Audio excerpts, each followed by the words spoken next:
Dauntless is a free-to-play hunting action RPG that's exploded in popularity over the last year. It's one of the first games to feature full crossplay between PC, PlayStation 4, Xbox One, and the Nintendo Switch.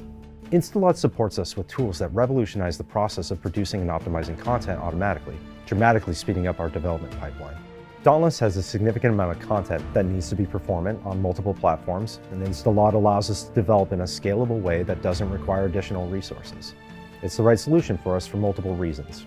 From a cost-benefit standpoint, we save tons of time and capital on scalable asset production.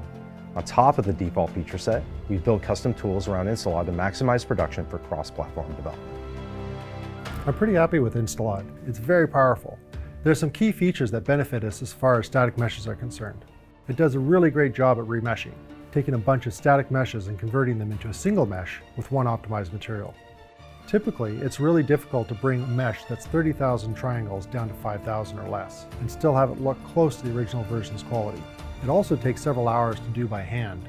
With InstaLOD, it's fast, only taking a couple of minutes.